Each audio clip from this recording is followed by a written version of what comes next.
My name is Matheus I'm a fourth year medical student. Oops. I'm a fourth year medical student at AACOMAS in New York, and I'm the executive director for F1 Doctors. And so my name is Sean, and like Matheus said too, I'm glad you guys are here. Obviously, especially as being international, I feel like there's even more like misconceptions about DO. And to be honest, like I think it was like a year before I applied to DO school, or like a year before I went to medical school, that I even knew what it was. So I'm happy you guys are here and you're exposing yourself to it and being like proactive with it. But anyways, yeah, my name is Sean. Yeah, I'm OMS free and I go to Nova Southeastern in Florida. And I'm also the director of mentee relations. So before we jump in, because I think the next slide is about our application, I just want to give you some background. So I am from Brazil, and I went to college in Bowling Green State University in Ohio, and I knew I wanted to go to DO school, and we go over that in the next couple of slides. So I applied for more DO schools, obviously, and was lucky to get in. But yeah, I did a bachelor's in public health and a minor in political sciences, and we can go over that too when we talk about our passions and why not. But that's a little bit about me.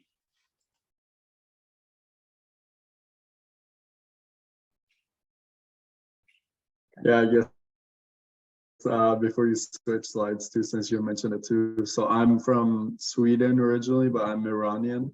But I grew up and was born and raised in Sweden. And I came here for undergrad as well. And I went to the University of Laverne in California and studied biology, and then went straight to DO school too. All right. So what is a doctor of osteopathic medicine, right? I'm sure you're all familiar with the MD portion. That's a traditional allopathic medicine. That when you think of Western medicine, that's essentially what MD is. And DO schools essentially stem from that. We had Dr. Still way back that founded osteopathic medicine, and essentially is the same as an MD school, but you have the addition of OMM, which is osteopathic manipulative medicine. If you go through the OMM, the COMS, the College of Osteopathic Medicine, throughout their websites, you're gonna hear the word holistic a lot, because that's a big tenet for osteopathic medicine, is to see the patient as an individual, not just a disease, so they can treat the individual for the betterment of the overall health of the patient. I will say that that word holistic maybe is used a little too much within the osteopathic community, because I have met MDs that are just as holistic as DOs, and DOs that are not that great at doctors, just like some MDs are not that great at doctors. So keep that in mind. And when we describe a little bit more about osteopathic medicine, which is a differential for DO schools, that is the big takeaway. I think that will help you differentiate those two things and hopefully clarify which kind of school you want to go into. The eligibility is the same for both MD and DOs. And then there's the AACOMAS merge that happened in 2020, meaning that the residency slots are now MDs and DOs. Before that, you had some residency places that were only available for MDs. Now that's no longer the case. So if it's open for one, you can also apply there as a DO student. I think kind of adding to like what Matheus is saying too, and especially for us as international, sometimes we have no idea. Like I was mentioning, I came to the US and I've never heard of osteopathic medicine before, so I didn't know what it was about at all. But I think it's important that when you read into these things and look at the comparison with MD, you should see that in reality, like it's kind of the same thing. Like both of them are completely like doctors. There's no difference in, like Matheus was saying, like eligibility or what you're allowed to do or what practice you do.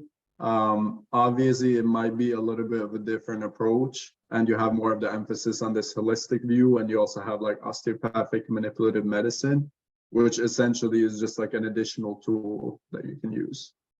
And also, like he was mentioning with the merge, since it is merging, like there are more opportunities now than ever for DOs. And essentially we have exactly on paper the same opportunities as MDs do. And I would say traditionally DO is a little bit more heavy towards like primary care and also like underserved communities, etc. But obviously, like it really is about what your passion in medicine is about and how you feel like the DO degree can get you to where you want to be, right? So it's really about what you want to make out of it ultimately. Absolutely.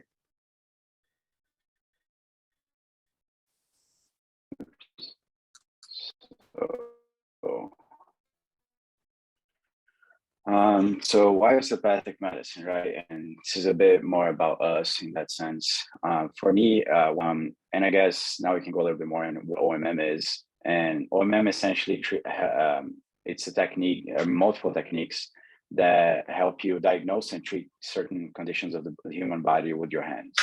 So we're talking mostly about musculoskeletal stuff, but the whole idea behind it is that you enhance the body's homeostasis. You enhance the body's ability to heal itself, so that you don't have to use as much medication, or you don't have to, or you can avoid surgery in the long term.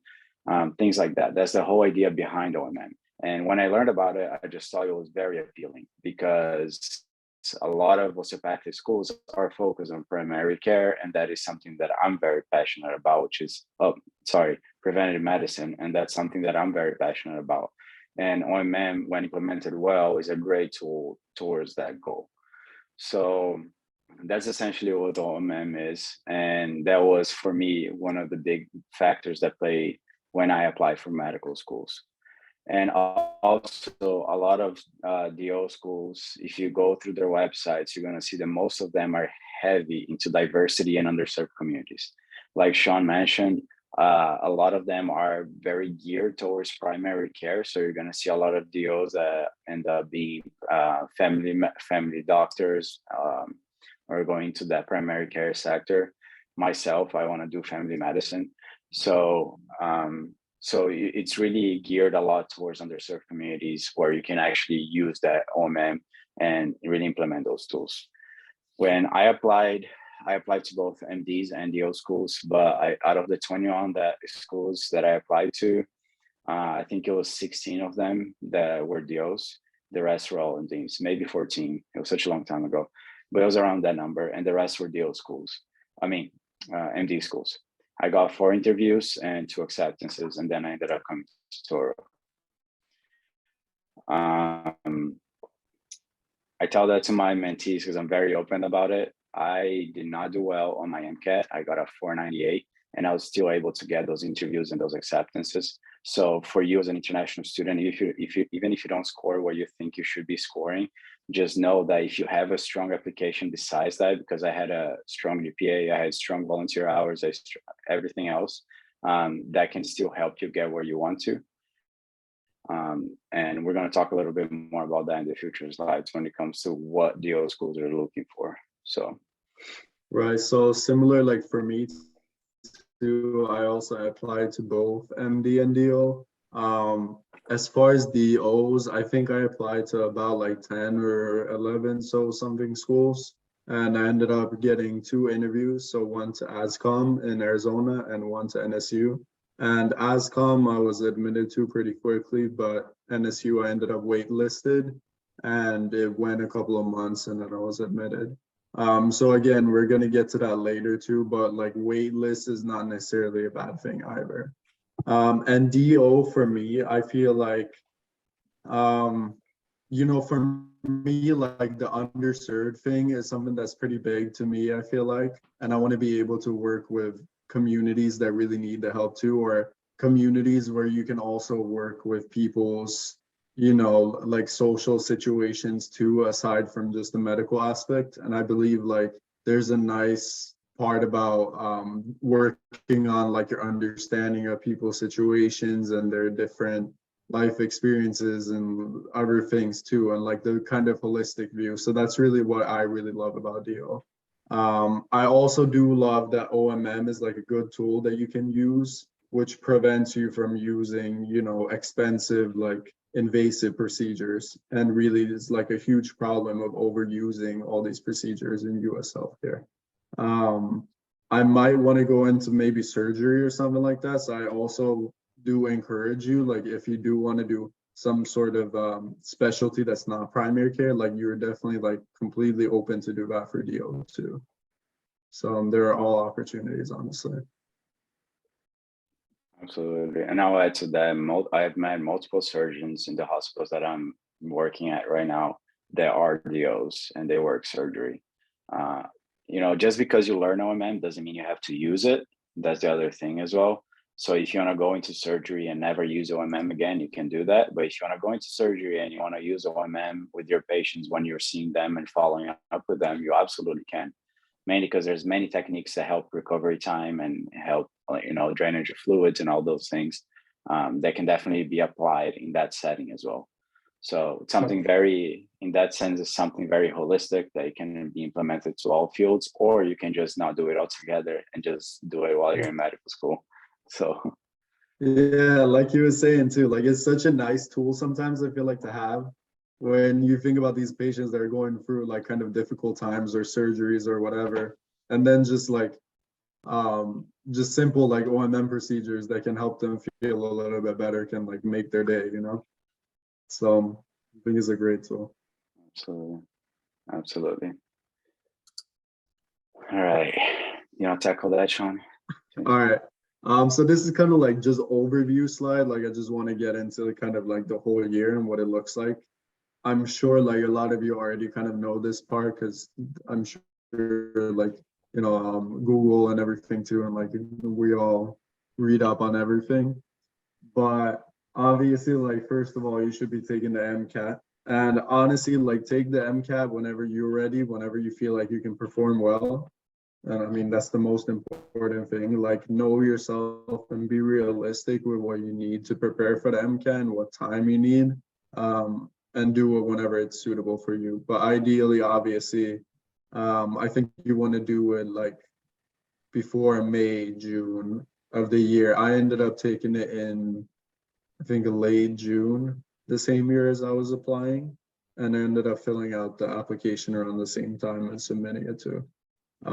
I should mention too with the MCAT, I'm sure most of you know, but just so that you know, you are able to like submit your AACOMAS before the MCAT score comes back or before you take your MCAT. So if you submit it and then you can send in your MCAT later on. Because one thing is you obviously want to submit the primary application as soon as you can.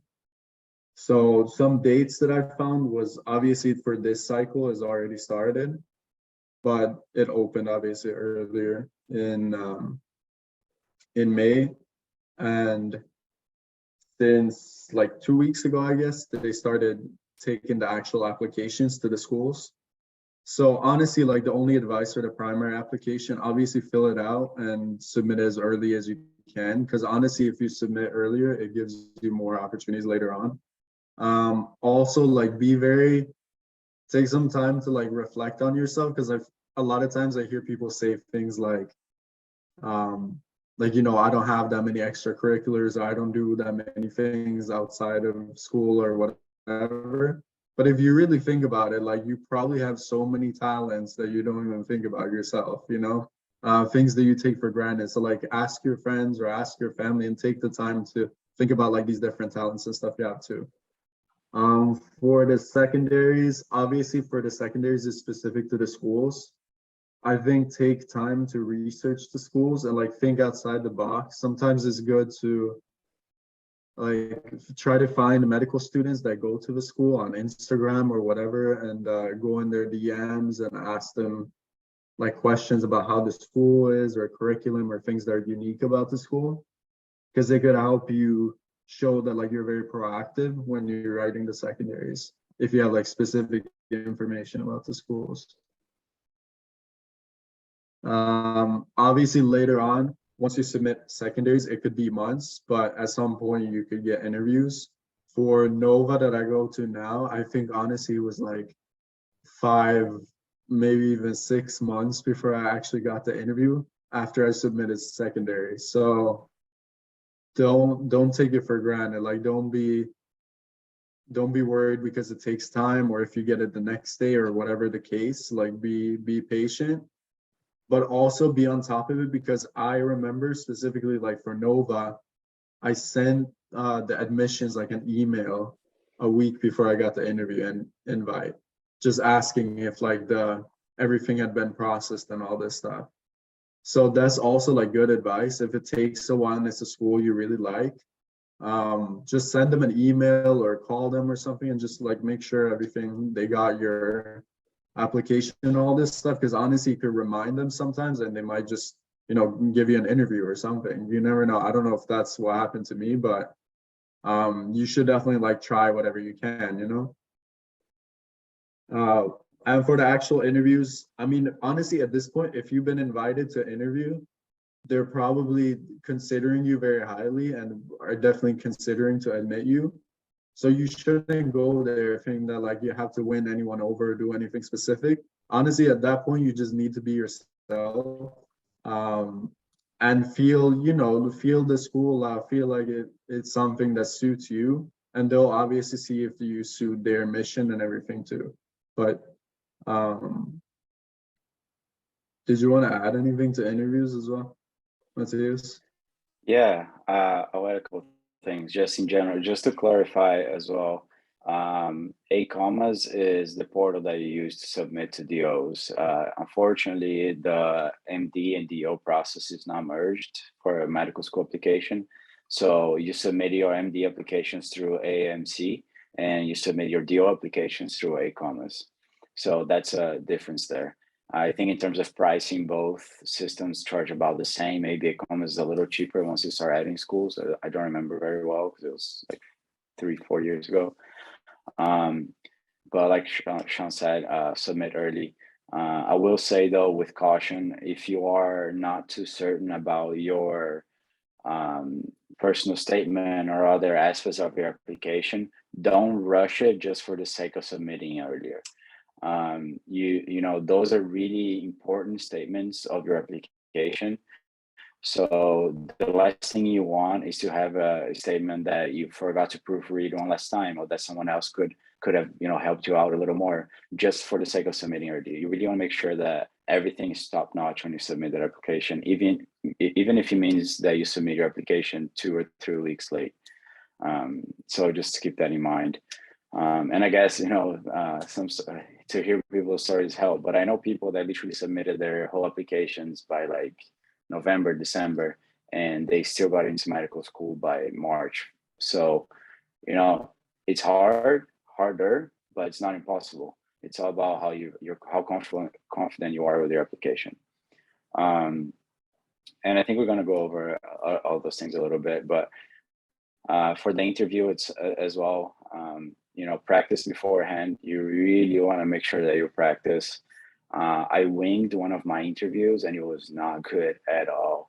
Mainly because I walked in there, I think it was my very first interview, and it was an MMI style. So what that means is that instead of just being a sit-down interview, you go through 3 different people in a 5-minute period with each person.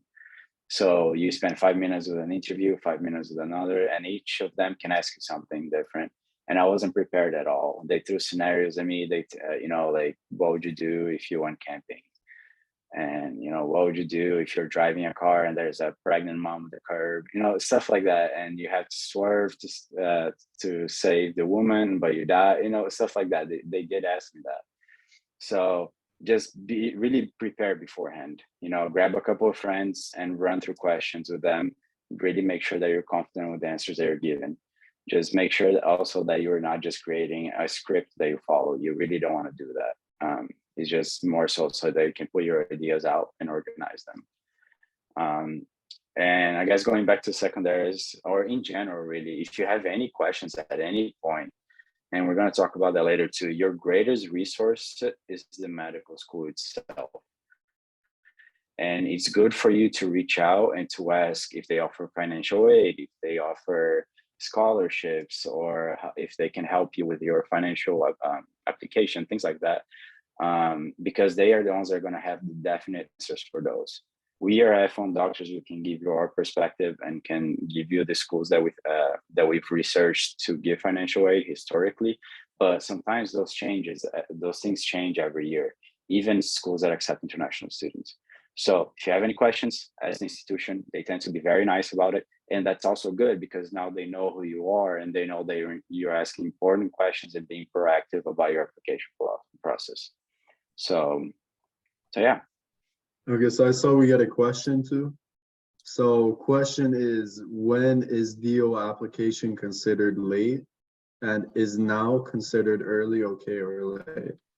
So in my opinion, I'll get Matthias too on it, but in my opinion, I feel like right now, first of all, I think right now is fine. This is about the time I applied personally. Like this is about exactly like when I sent my primaries in. And I mean, it worked out for me. So I think around June, July, like summertime is okay. Like it's completely fine. Obviously early would be like first day, but anytime in the summer, I think it's fine. Later would probably be like Matthias was saying in like the fall or November or something like that.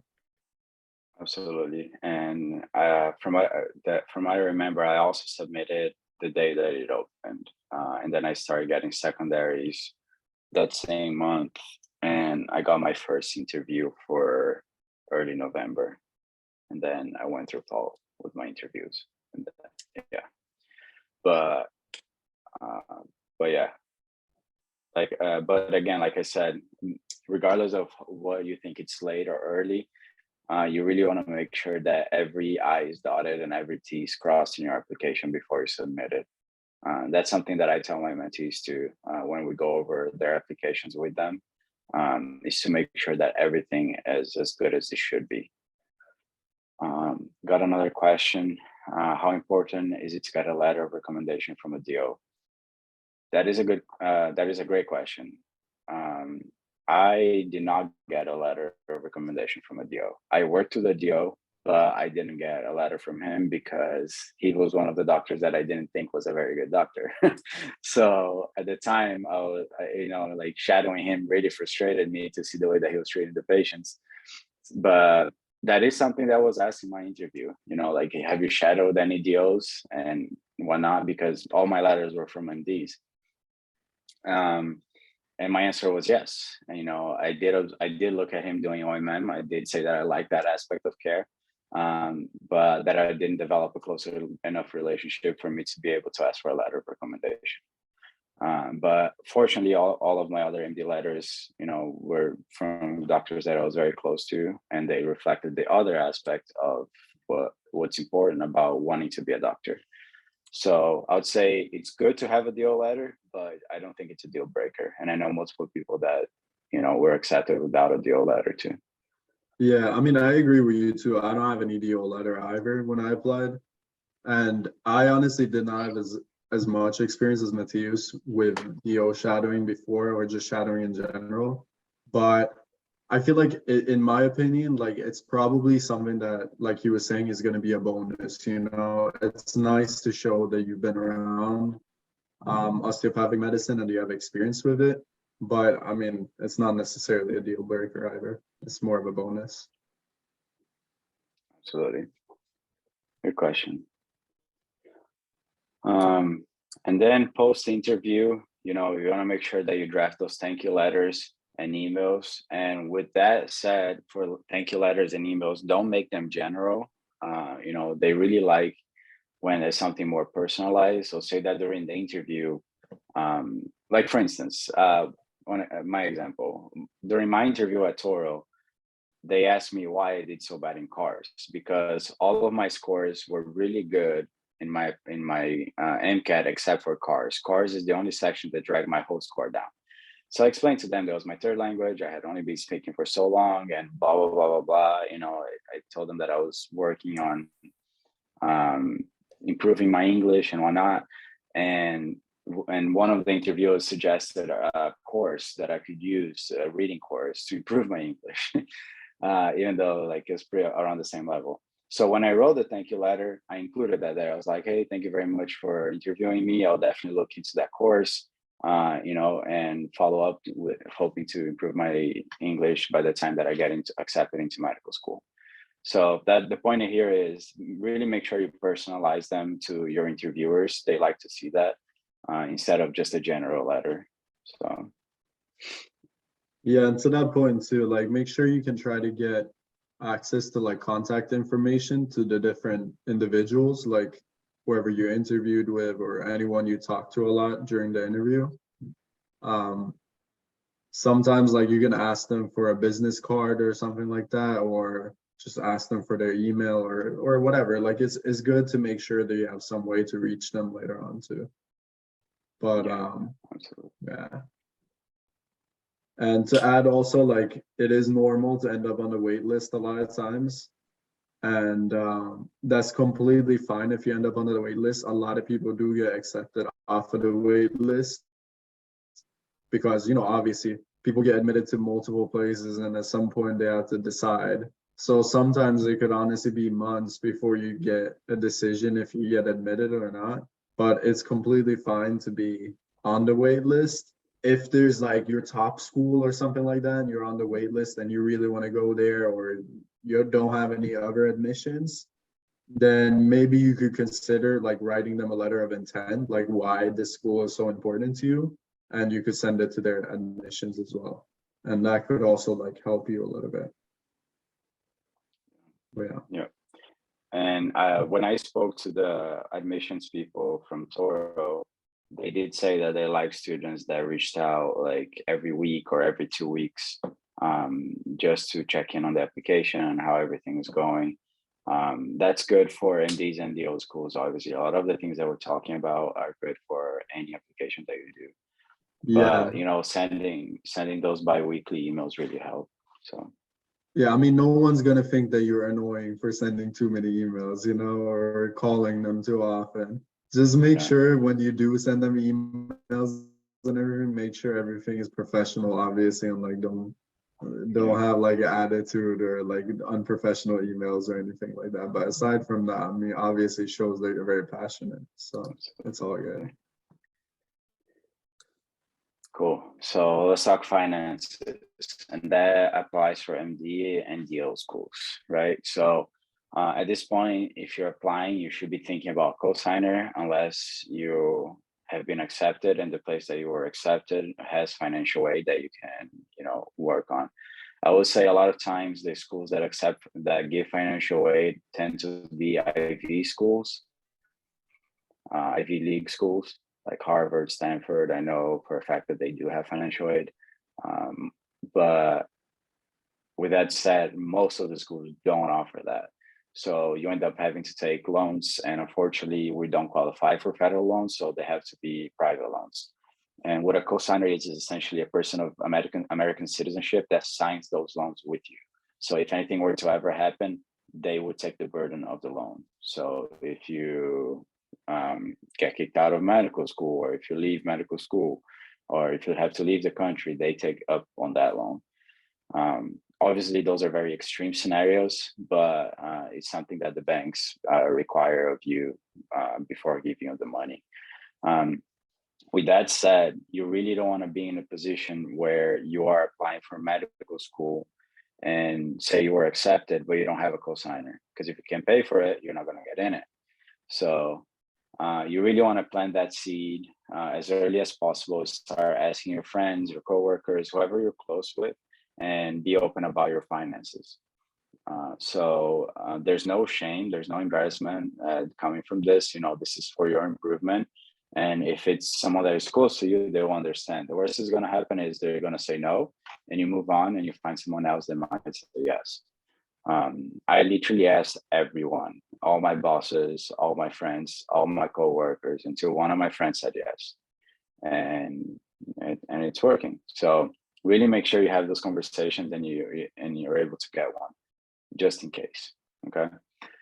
The other important thing is ask institutions what kind of escrow requirement they have. So some schools ask that you have an escrow account, and an escrow account means an account with all the money for the tuition.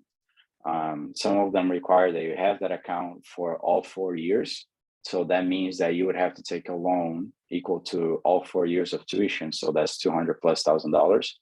And some schools ask that you have that on a yearly basis. Toro that I go to, they ask for it on a yearly basis. So every year I apply for a loan. Personally, I prefer that because I don't want to take, $200,000+ at once, just in case if anything were to ever happen, I have to leave or whatever, and then I'm left with that loan. Or, when you think about the rates and everything, you really need to consider all those things and have that conversation with your family too, because I assume a lot of international students are being supported by their families like I am. So really be open with your family and have those conversations.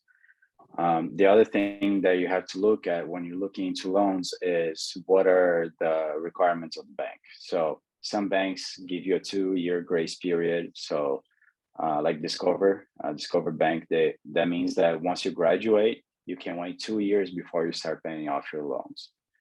That's nice because say that you don't match into residency and then you're kind of floating around a little bit, and you don't have any solid income, that comes in very handy in those 2 years so that you can, not worry about the debt and focus on matching.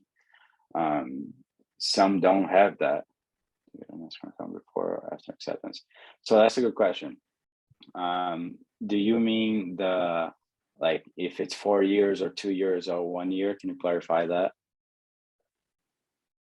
Or do you mean do you get the actual money?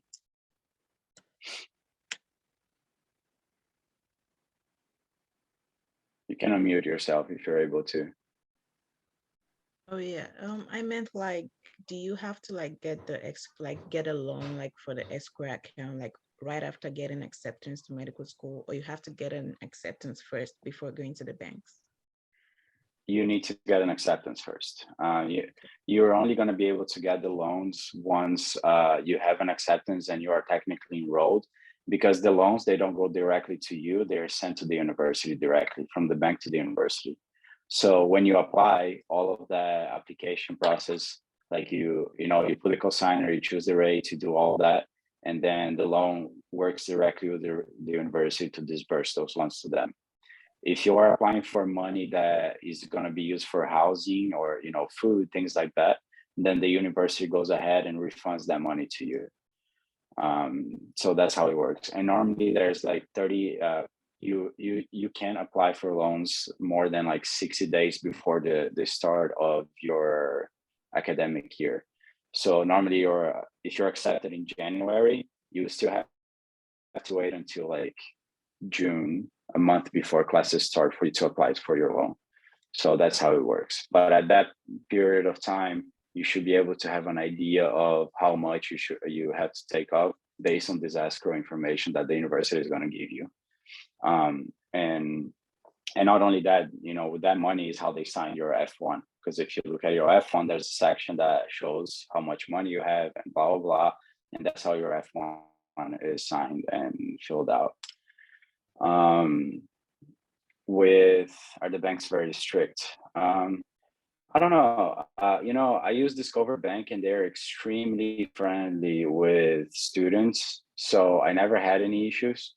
They do have their requirements of the cosigner and all of that, but they tend to be very friendly. In the end of the day, they're making money off these loans. They definitely want to give you a $200,000 loan because they make money off of you in the long run. And they know that doctors tend to pay their debts. Historically speaking, they're the ones that repay their loans the most. So yeah, just check on the requirements. They have that grace period. Check on the variable and fixed rates. I'm not going to go into that right now. And also that third point is important. Some banks, they offer a cosigner opt-out. So that means that at any point your cosigner, if that person no longer wishes to be a cosigner, they can pull out their signature. But that means that you have to find another cosigner. But that when you're having this conversation with someone and asking them to be your cosigner, that's something that can help them make a decision whether or not they're comfortable co-signing for you and your debt. And then for more information, you can go to our website. Pretty much all of this that I was talked about is there. And if you want to know, just feel free to reach out to us if anything. But in the end of the day, your best resources are the universities, because they're going to give you that information, and the banks as well, because they're going to be able to give you all those requirements and all those things. And I think this is like perfect summary. I would say, if anything, in addition to this, is obviously very dependent on where you come from. But in my situation, I ended up getting loans from my own country. So obviously that's also something you should look into depending where you're from also. Absolutely. And forgot to mention that that's one of the points towards the end of the presentation too, is always check in with your embassy. Because a lot, like Brazil back in the day, they had programs for students that were going to the STEM fields. Now they don't, but always check in with your embassy as well, or with banks back home, things like that. Maybe they have better rates for you as a national. But you have to consider the conversion factor and etc. But there are other options, just if you have to think outside of the US, don't forget the country that they came from, essentially. Cool. All right, Sean, cool. So, okay, so what do the DO schools look for? I mean, essentially, we talked a lot about DO schools and what they value a lot. I think, if anything, obviously it depends on who you are and what you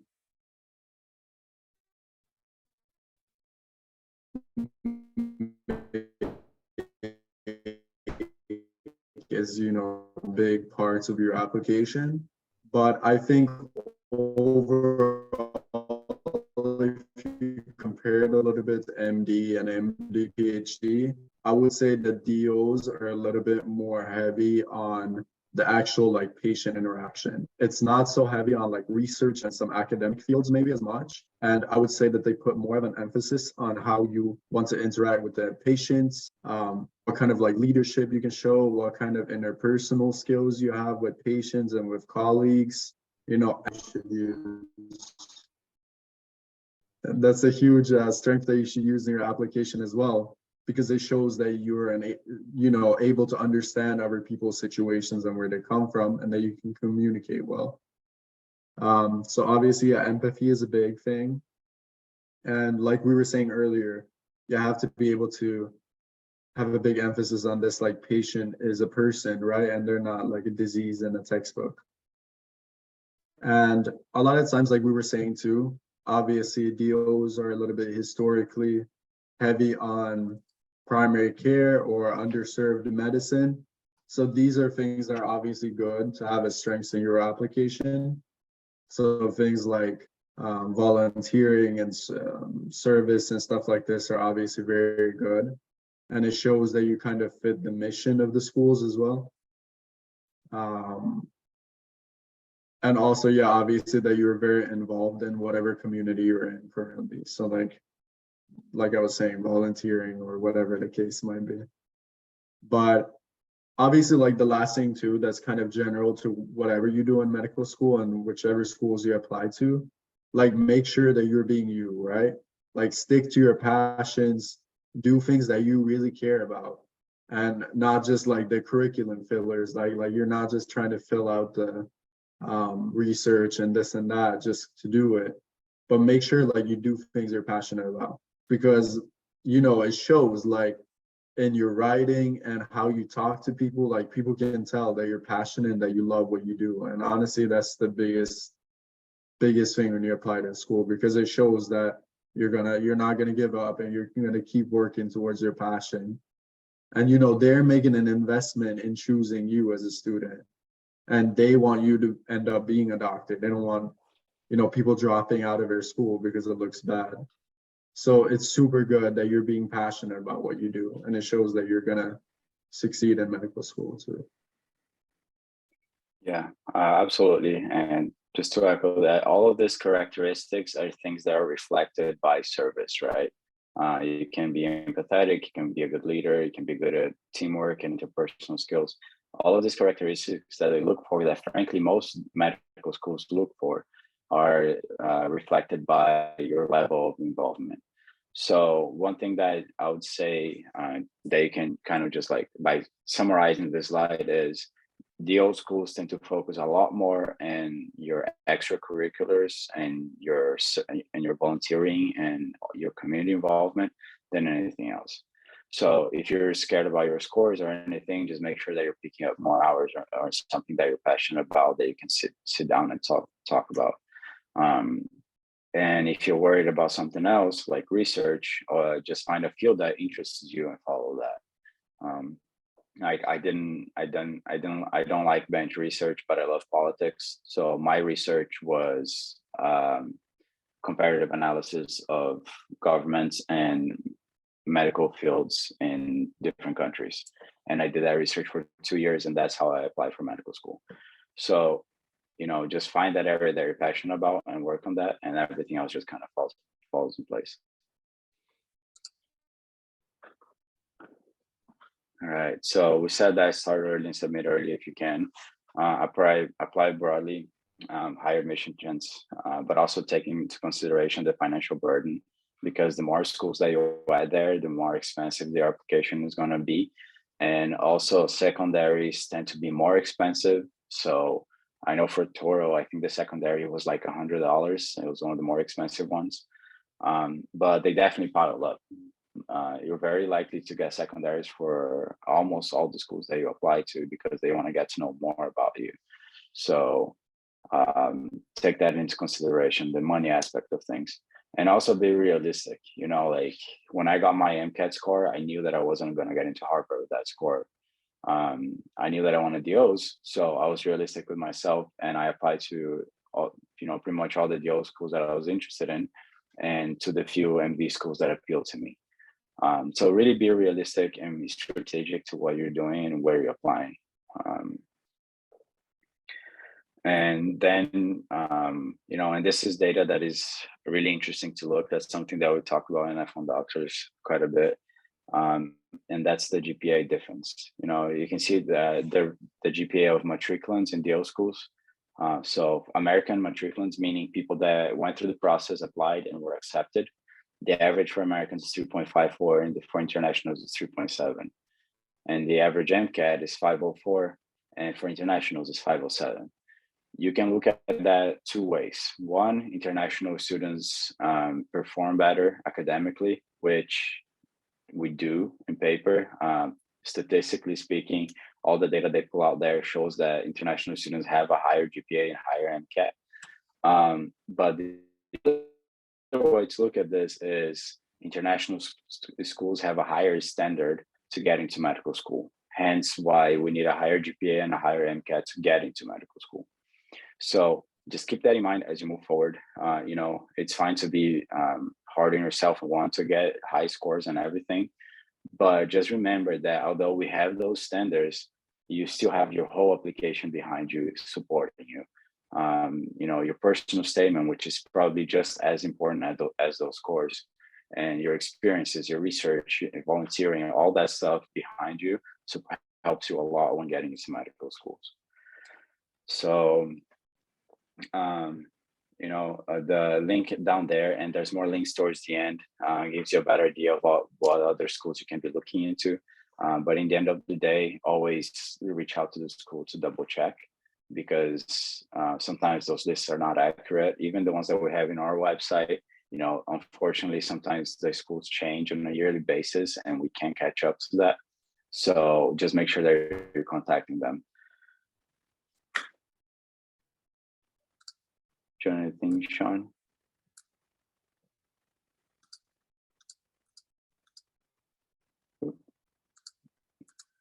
Sean followed the call. I think he got disconnected. Yeah. Ooh, okay. All right, he'll be back soon. The DO schools ask if you apply to MD schools in an interview. I'm pretty sure that's illegal. I'm pretty sure they cannot ask you where you applied, how many schools you applied. They cannot ask you that kind of information. As a matter of fact, if they do ask you that kind of question, I'm pretty sure you can report it. So no, they probably won't ask. But I would assume that from their end, they assume that you apply to as many schools as possible. I had friends that applied to literally every single school in the United States. I had friends that applied to only 4. So, there's a whole spectrum, but they cannot ask you those questions. How long does usually school send out interviews after secondaries? That's a good question, and that really depends. That really depends on how many applicants they're getting. I can't really speak for the dean of a medical school, but it really depends on how many applicants they're getting, and how fast they're moving through it. So I know, for instance, in Toro, this area of New York where I live is knows a lot. So when they were sending interview invites, they were delayed by like 2 weeks because of heavy storms and because the school had to shut down. So there's all these external factors, and people are freaking out, and Reddit was blowing up, and they're like, "Why I haven't heard from Toro?" And that was happening. So it really, there's many factors, but I would say probably about a month or two is a good time. But just because you didn't doesn't mean you won't. I have classmates that they applied at the same time as me. They got an interview all the way in like February. So, All right, so I got disconnected. My Wi-Fi went off completely for like 5 minutes, but back in Oz, I don't know what I missed. Where are we at? I just went through this slide and I was answering these questions. So we're good. Slide it back. So is the school list not in the primary app? You mean the list of schools that accept international students? Yes, it's yeah, exactly. Sometimes, yeah, like what I found, like when I was looking at these online lists was, they're kind of helpful of like showing exactly like which schools you can apply to. But also there were sometimes I remember some schools which is said like you can apply here, and then it ended up like not being the case when I reached out to them. Or also other schools that were not on the list and I ended up reaching out to them and they said that they would. So I feel like if it's some school that you're very interested in, like make sure to reach out just to be safe. Yeah. And the way that the system works, if I'm understanding the question correctly too, is once you submit your primary application through AAMC and through AACOM, it's not like the list is sent all together to the, so it's not like different schools know that you applied to their schools and so forth. Okay, so we got another question, and it is, do DO students international find it hard to match to residency? Some DO schools say that it gets harder and harder every year. So obviously none of us have matched yet since we're not done. But as far as like, since we're gonna be since we're gonna be doing it soon, we've been obviously looking into it too. And as far as I see, like there are obviously like international DOs I know that matched. And honestly, it's in my experience at least, like I kind of feel like it's the same thing as medical school, where not a lot of people obviously match all the time, but you do have to like think about it and do, the extra things to make you stand out, just like you're doing right now for medical school. What do you think, Matheus? Yeah, I would say, all you got to do is just look at the data. If you look at the match rate, DO schools is only like 1% behind MD schools. National average, I think matching rate for MD schools is around like 94% or something like that. And for DOs is around 93 point something. So if you look at the data, like it really doesn't have that this big of a discrepancy. And I'm a fourth year now, so I'm actually in the process of creating my application for residency. So when I was speaking to a medical director, he said that for some hospitals that that's switching a lot because, as a DO, you have the ability to bill for OMM, and that means that you're bringing more money to the hospital. So some hospitals tend to perceive that as a positive thing, and be more welcoming to DOs, solely because of the business aspect of it. Doesn't mean that all of them are doing, but it's just something that is happening to the market as well. Because in the end of the day, medicine in the US is a market. So just look at the data, and you see that. I would say definitely depends on your specialty as well. The specialty that you want to match into. Not to say that you won't match into, but you might have to take the USMLE, which is the allopathic, the MD board examinations. Or if you feel strong about your scores in complex, which is our board exams, you can just try with that as well. In the end of the day, it's just about how you play your application for residency, and how well you connect with other people during your rotations, which is what I just did last year, and is what Sean's starting now. So, And I think, yeah, a couple of important points that he brought up too is, like, first of all, is not any different challenge that you're not going to face if you're doing MD. Like, it is statistically, like you were saying, kind of the same match rates and everything, regardless of DOMD. So it's definitely the similar challenge anyways. And on top of that, you, like he was saying, you got to think about what the hospitals are looking for too. And to be honest, for the hospitals, it really doesn't make a difference if you are international or not, aside from the point that they probably have to sponsor your visa. So I mean, other than that, there's no other reason that an American should match over you or something like that, other than the fact that you have to consider like how the visa is going to play out. Well, and that's something that, if when you're applying for residency, everyone has to take into consideration, because a lot of hospitals don't sponsor visas. So a lot of residencies are reserved for American students. So say like family medicine that I want to do, like, in the whole tri-state area that I was looking, there's 700 and some programs, only about 200 of them sponsor visas.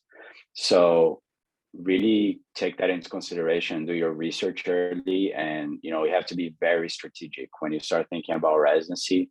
And that's a discussion that we can do a whole other panel for, but you really have to be strategic for when you're doing your audition rotations, and you're getting as many audition rotations as possible, that you're auditioning only in hospitals that accept international students, and that they sponsor visas there.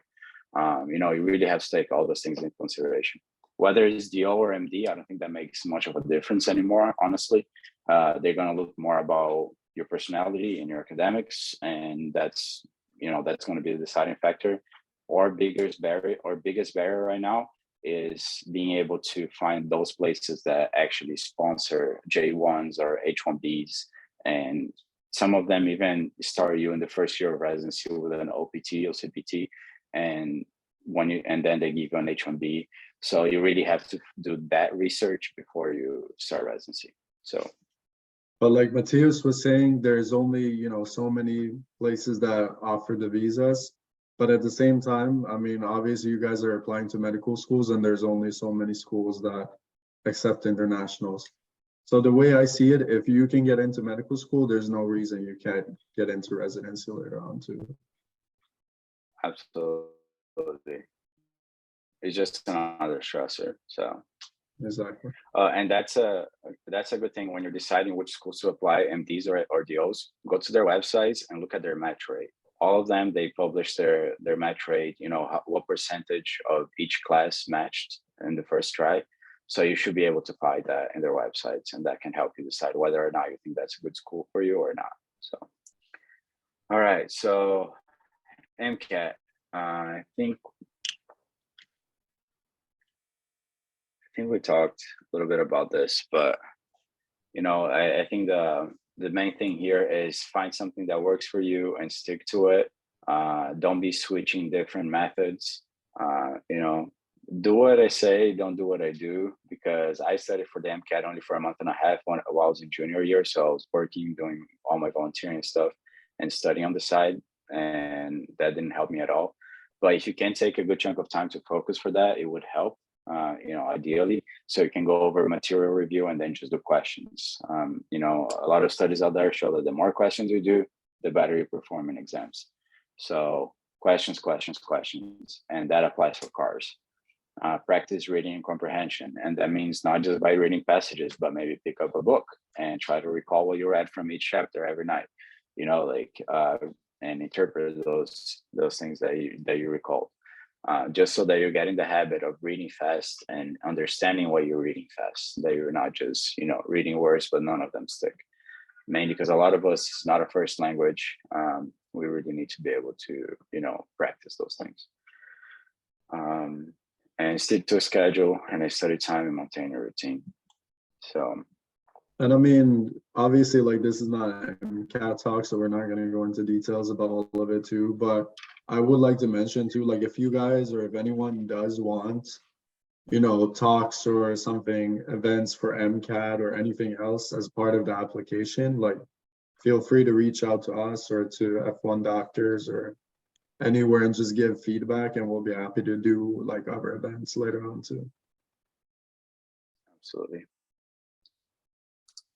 All right, so research, and I think those next slides we can just go over fairly quickly, but research, it's preferred, but it's not a deal breaker for some schools. Some schools are research heavy and they like to see research. Some programs, if you want to go into MD, PhD, obviously you're going to need a lot of publications and a lot of research. But overall for DO schools, I would say that, like Sean mentioned earlier, it's a lot more of your whole application. In that sense, they're very, very holistic. They really look at your application as a whole. And yeah, Sean. Yeah, I mean, something I think I should add here is it's very much like Matthias was saying, like, think about the actual school and, what's important to them. Because a mistake that I made, actually, is kind of funny, but I was on the interview at Nova and I was saying things about like how I was interested in research, research related things. And one of the interviewers told me that she was like, this is a terrible place for research. And she's like, you should not come here if you want to do any research. Like, our research is terrible. So, like, be specific to the school. And that's a mistake I made with that too. I mean, it worked out still, but things like that. Like, think about what's important to you. If research is, if you love it and it's a big deal for you, then, make it a big part of your application and look for schools that also seem to value research too. But if it's not, that's fine too. Yeah, and the important thing as well is research is not limited to venture clinical. I mentioned my experience that I did mine based on my political science degree. So really expand that box. If you're really worried about research and you want to do something just to have something, then find something that you're passionate about, even if that means that it's not within the field of medicine. Because, the process of research, what's teaching you is about the scientific method. And that is translated into various degrees of society, not just medicine. So really keep that in mind as you go forward. Yeah, I mean, don't just do it to do it. So. Yeah, because if they ask you and you can't talk about that research, you can't talk about the results that you got or about the methods that you use, you're screwed in that interview. So, yeah. All right. Yeah, extracurriculars. I mean, we've mentioned this like throughout the whole talk, but extracurriculars can be honestly like whatever it is and whatever you do in your life or whatever is important to you. And it really just, the biggest thing is that you're passionate about what you do and that, it shows that you're an actual human being. And we talked a lot about how DOs are supposed to treat the patient as a unique person. But I mean, that also applies to the fact that like the DO should also be a unique person themselves and that they're not just a doctor, And I think obviously it's important when you're a patient and you want to go see a doctor that the doctor is relatable and that you feel like they're a regular person and not, some like robot or something. So I think it's super important that you have things that make you you and make you relatable to other people. And that show that you have passion for things that are in medicine too, or whatever it is. So yeah, absolutely.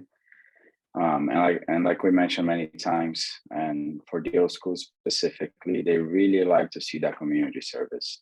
So if that's something that really interests you, then start looking into that community service opportunity. And if you feel like you applied already, but you don't have enough experience, don't be stagnant and just stop. continue to search for those opportunities, because you can always send an email to them, even in the like late fall, being like, here's an update email. I'd like to send you my updated resume. I have been working with this community for the past couple of months since I submitted my application, and I would just like to update you all, for your information. They would appreciate that, and they will see that you're still keep working and engaging with things that you like and things that interest in them as well, which is community work. So. And I think one last like important bullet point was the middle one. It's not important if it's medical, because no one is expecting you to know medicine when you're going to medical school. Like I didn't really know anything, so it's good if it's medical, but at the same time, like you're supposed to learn medicine in medical school. But think about like the values or things that you get out of your extracurriculars that are not medicine, like things like passion or creativity, communication, leadership, empathy. So just like different values that are going to help you be a good doctor, but that you can't learn in medical school. I think that's a big deal. Absolutely. All right. All right. And that's something that we talk about a lot. Ideally, whatever you do, make sure you do it because you like it and have passion for it. Interviewers will be quick to catch a resume filler. And that is very true. They will ask about certain things. And if you don't have the answer for it, or if you give an answer that is very generic, or if it's, like whatever, they're going to catch that, and they're going to know that you just did it to put it in your resume versus you did it because you're passionate about it and wanted it. So ideally look for those opportunities that you can actually sit down and talk about for hours on end, so. And man, like you can see when you talk to somebody and they're passionate about it. You do it yourself when you talk to your friends, and you can see if they truly care about something. So obviously the interviewers are going to do it too. Okay, so we talked about the secondaries before, but just to reiterate, make sure that you do your research. Like Sean said, reach out to current students and ask their opinion. Even on interview day, you can still talk to current students if you see them on campus and get their input on things. Make sure that you reach out to the schools, go through their websites, look at their,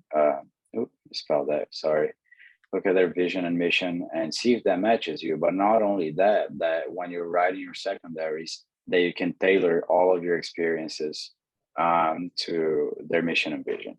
So you can always connect the dots, If you volunteer in a community, I'm sure you can have many, many different learning points there. And so for you to identify which learning points are pertinent to each school, it's very important. All right.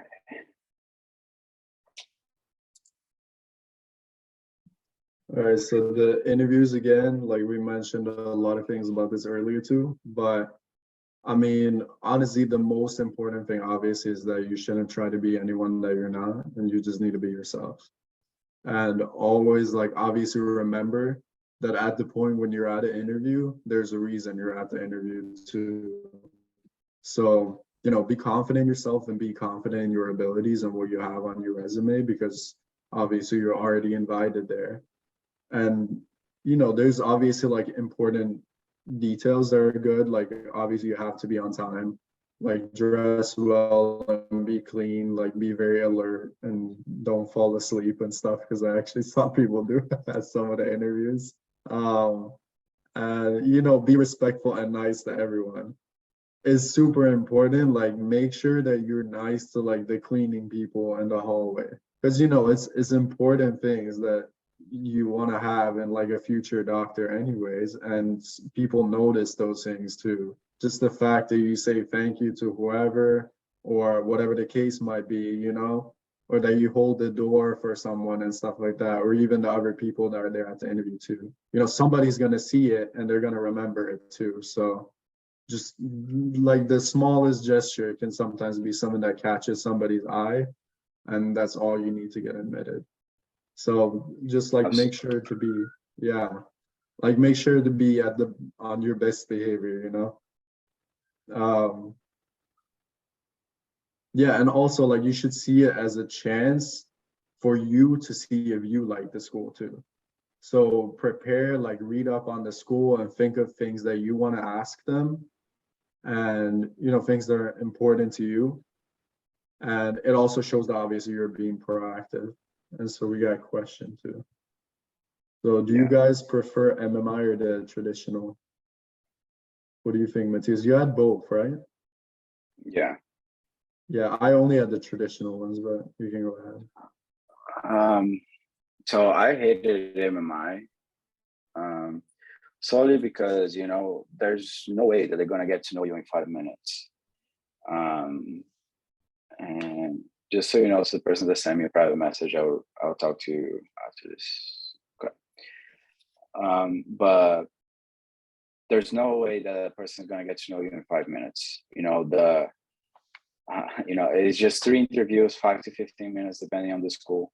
And the questions they can throw at you are, it can be anything. So one of them just sat down with me and had a conversation. Like, awesome, great.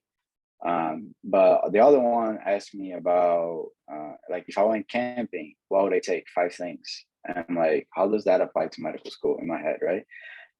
Mainly because I butchered that question altogether. I thought he was talking about this post-apocalyptic war. So, I was like, machete, a battery or something. And then he was like, no, you're just going to go camping with your family in the weekend. And I'm like, oh, all right. So, like, it's just not enough time for you to adapt and respond. And I feel like when you have that scenario, they're asking questions for which they already know the answers that they want to hear. So if they're asking me what I want to do, like if I'm driving a car, do I rather crash someone or kill myself? Like they already know what kind of answer they want to hear. And that's what I don't like about that kind of interview. There's not enough time for you to create a rapport and actually create a relationship between interviewer and you. Because the other interviews that I had that were in person were great. My interviewing tour was supposed to be half an hour, ended up being over an hour because I was just chatting with the interviewers the whole time. And so, like, it really allows you more time and more space to be you and to connect with people and to explain things. And it really give full explanations and talk more about your passions. So I don't like MMI, essentially. Yeah, and another thing, obviously, like since he was mentioning to like the different styles people have, a lot of times, like I had in one of my interviews, like one of them was kind of trying to be like intimidating a little bit, I think. But sometimes they're super nice, like they could be however, right? And I think it's important to also think that obviously like they're doing a job and they might approach it in different ways. But it's super important that you realize that the people that you're interviewing with are the people that are going to get you into medical school. They're not there to reject you or anything. In reality, like when they do the interviews, they have different interviewers, right? That are going to have different groups of students each. And so these interviewers are later going to be on a panel and vouch for you and make a case and argument why you should be accepted to medical school. So essentially, you and the interviewer are working on the same side. So yeah, don't be scared of them. They're on your team.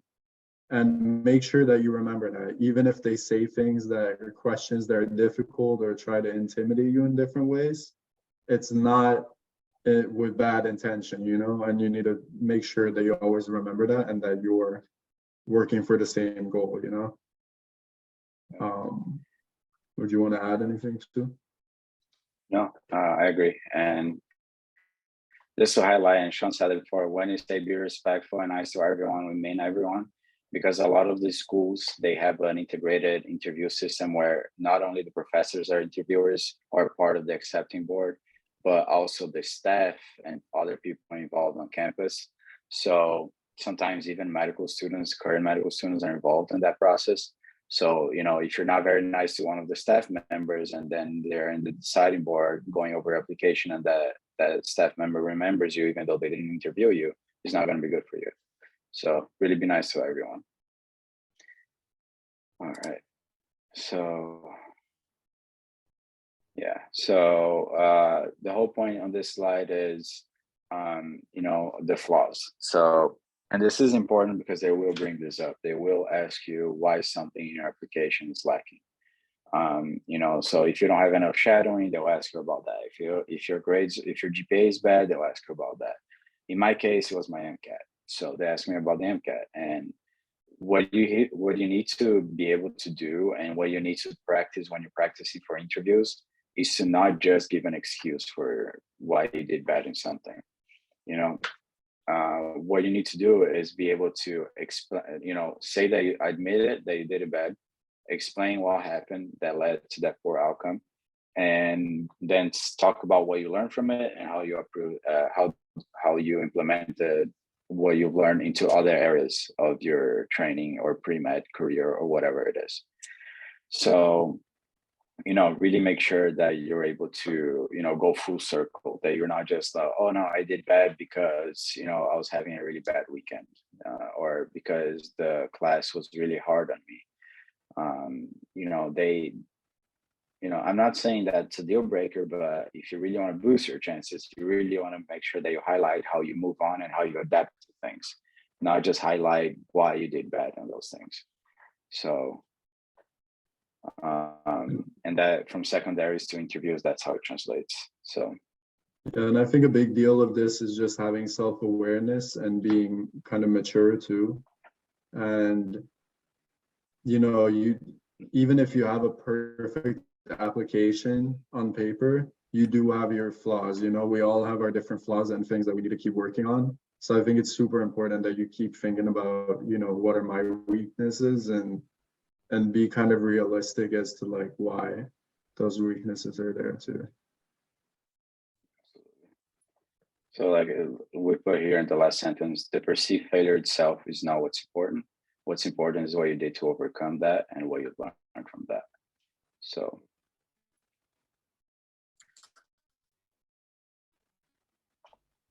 Okay, so basically after the interview, I mean, you're going to get a letter from them or email, and you're going to get one of 3 different outcomes.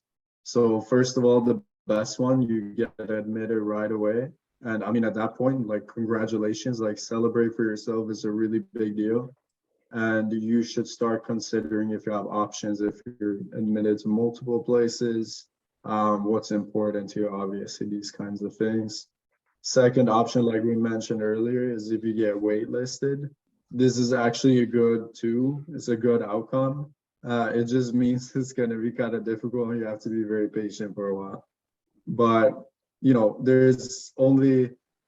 you can only go to one place, and so people have to choose at some point, and that is going to open up a lot of waitlist spots to get admitted as well. So it's definitely a good sign, and you have a very good chance of getting admitted to. Continue to work, continue to volunteer, everything, and send in the updates, like Matthias was saying, bi-weekly, showing that you're still very interested. And if it is your top school, like we were mentioning earlier, do consider to write like a letter of intent to them, just to express like what the school means to you specifically, that one school. Also, I would like to add, if at some point, like later on, this is something that you guys want to do and you want to understand how to write a letter of intent, again, like, feel free to reach out to any of the mentors or anyone at F1 Docs too. We get a question. So are international students considered underrepresented in medicine for the purposes of secondaries? And since obviously a lot of questions ask you directly to identify as underrepresented in medicine and why. Yeah, what do you think? You can start. Here's your opinion. I would say absolutely yes. I would say absolutely. You know, not only because we are immigrants, but also a lot of times because of ethnicity. You know, me as a Latino, you know, someone that comes from Middle East. So, you know, like all those things within the context of America are considered underrepresented minorities, even within the world of medicine. So if you say yes to that portion of your application, just explain about your background, you know, give more background about where you're from and when you immigrated to the US and so forth. I would say that it is personally speaking. So I actually gotta say, like, I really love this question because for me personally, like, this is something that I, for years, was also thinking about. I never really understood if I was considered underrepresented or not. But I think later on, I kind of realized it's something that, brought this to my attention is if you think of like why it's important for doctors to be minorities, think about the fact that like the patients, obviously a lot of them are going to be minorities, and you want the same minority representation in doctors too, so that they can relate to the patients. So obviously with us being immigrants, we fulfill that niche too, that we're able to relate to other immigrants, which there's a lot of them in the US too. And I think that's like a big deal of something that you can talk about when you say that you're underrepresented in medicine. That being an immigrant and understanding kind of the immigrant experience and being able to relate and have empathy for people in similar positions that are patients. right. So hopefully that answered the question. So lastly, rejected, keep your head high. We've all been there. Everyone that applied to medical school got rejected by some schools that they wanted, some that they didn't. Rejection is part of the process. Evaluate your strengths and weaknesses. And then something that a lot of people don't know is that you can actually ask the schools that rejected you why they rejected you. So I have mentees that have gone through this process, last year, and they were rejected.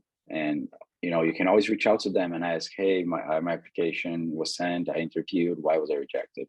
And they're going to tell you. They're going to say, "We rejected you because there wasn't enough research experience. We rejected you because it seemed like during the interview, you seemed like the answers that you were giving were a little scripted." I have heard that people asked feedback and they were given that answer. So, just know that you can always ask institutions why it is that they rejected you, because if you have to reapply, then you can work in those areas. So, all right. So some tips, and that kind of just sums down everything that we talked about. Put yourself out there, apply early and broad, self-awareness of strengths and weaknesses so that you can work with that throughout your application process. Show them that you want to be there. They are making an investment to have you there, and schools do not like when students are accepted, they're enrolled, and then they drop out, and that doesn't look good for them. They try to do their best to support you and make sure that you go through medical school.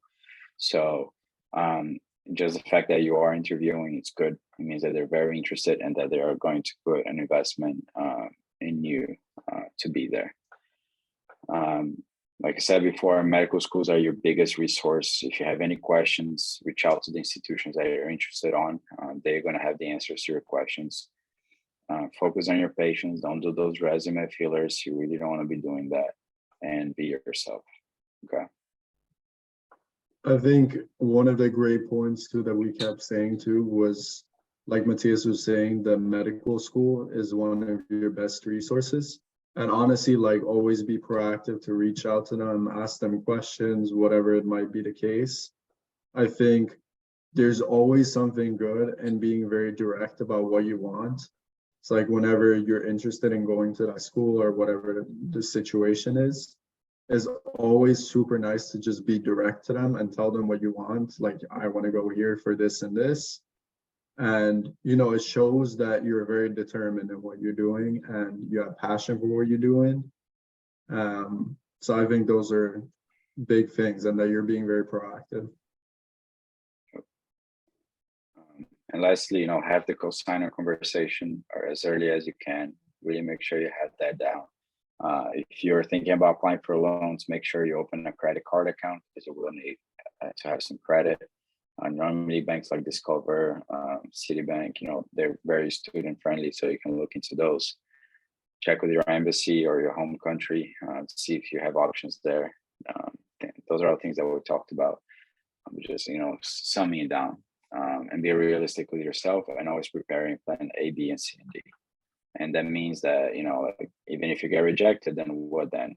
Are you going to reapply? Are you going to maybe enroll into a master's program that rolls into medical school?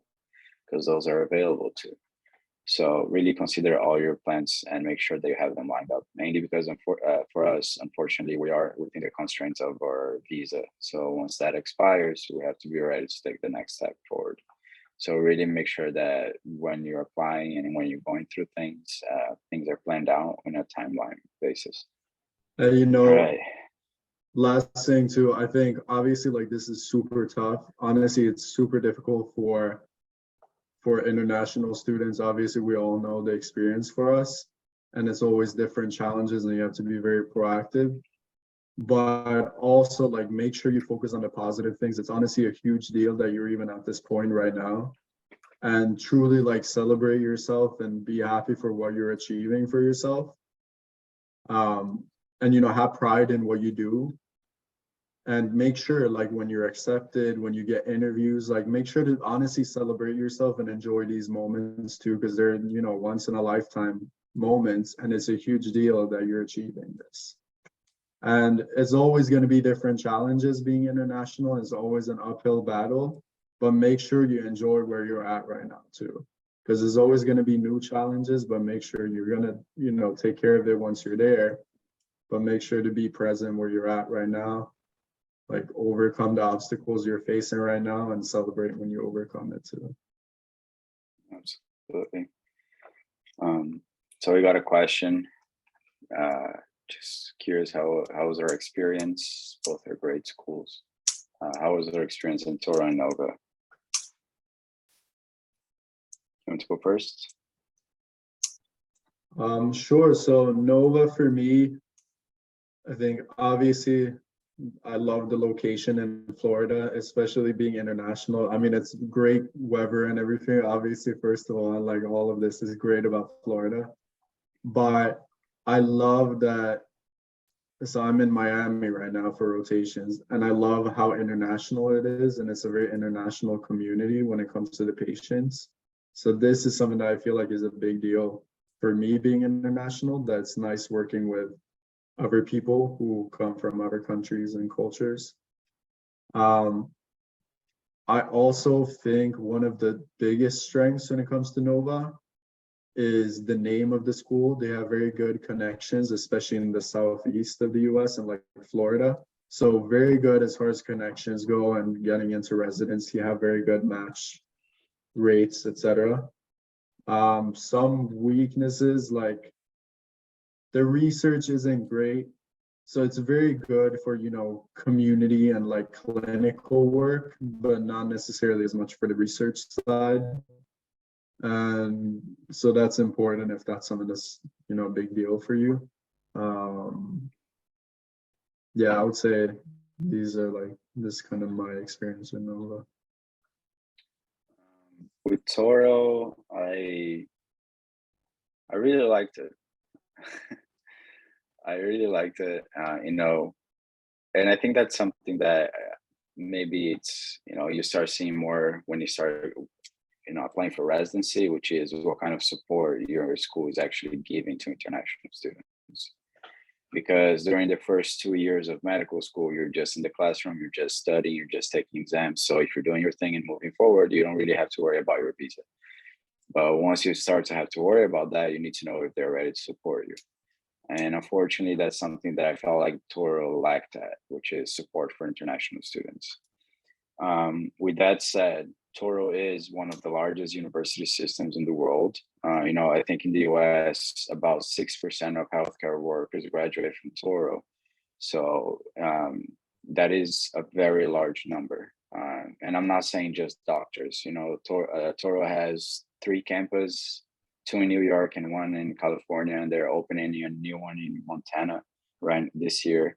So we also have PA schools, pharmacy schools. So it has a very large network of healthcare within healthcare. So that's nice. You know, you're probably always going to end up finding someone that graduated from Toro at some level. And their OMT curriculum and department is honestly amazing. The OMM, you know, I really like OMM, and it's something that I really hope to pursue in my career. And I feel like I was really well prepared for that. at Toro. So if that's something that really speaks to you, I really like the curriculum that we had. It was really good for OMM, which is the whole reason behind, you know, being a DO for me. So yeah, my experience overall, I'd say I like it. I just wish they had more support for international students. But then again, I don't know if that's a university thing or if it's a systemic thing.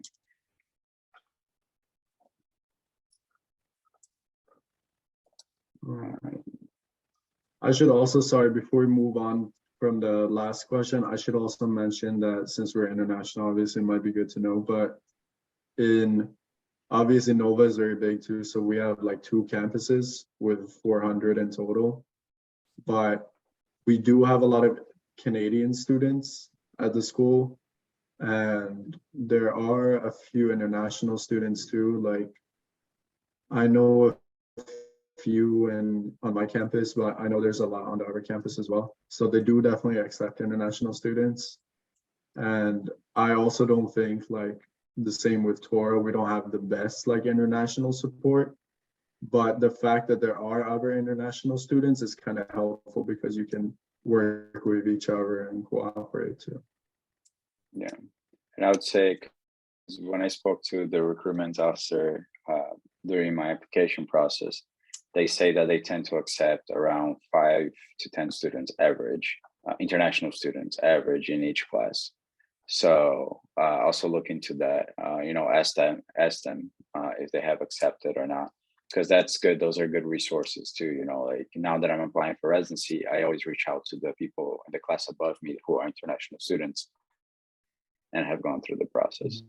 So, you know, you make sure you reach out to your schools and the ones that you're interested in. If you're interested in Nova and Toro, ask them, you know, historically, how many students are international students are you accepting? Do you have support for international students? What does your OMT curriculum looks like? Do I have opportunity to practice OMT in the community while in the preclinical years? You know, those are all valid questions that they'll be happy to answer if you like. So. I should also mention a random thing that since we were saying this, but this might also be a good consideration. My school specifically, so Nova has this fellowship for OMM. So it's after the second year, you do another year in between second and third year of fellowship just for OMM, and you get to work in clinic and everything. And when you do this, the last 2 years of your tuition become free. So this might also be like a good consideration being international too, especially if you're very interested in OPP. But yeah, honestly, it's really good. It's a good deal. That is a good deal. Yeah. Okay. So other question, when submitting the secondaries, did you guys use CV or resume? I believe I just sent my CV. Yeah, I think the same too. Yeah, I think I just sent my CV in.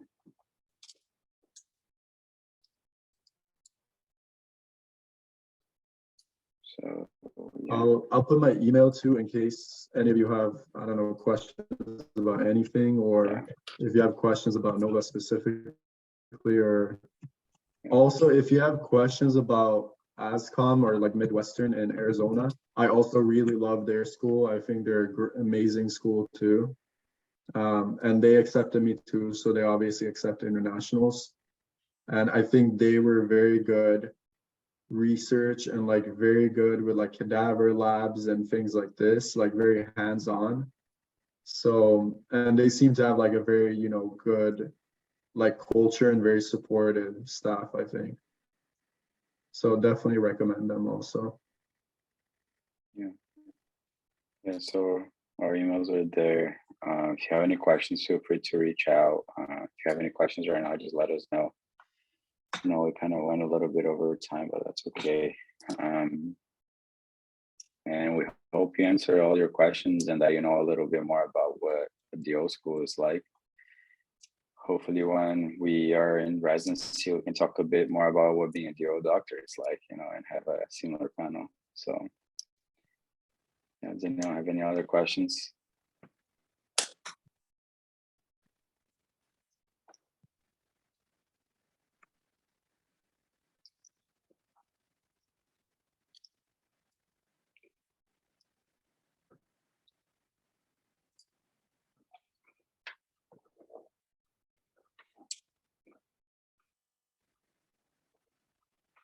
So thank you all for stopping by and hanging out with us throughout this time. Have a good All right, night. thank you so much, you guys. Good luck with anything. Just reach out if it's anything. Reach out to us or mentors or whoever.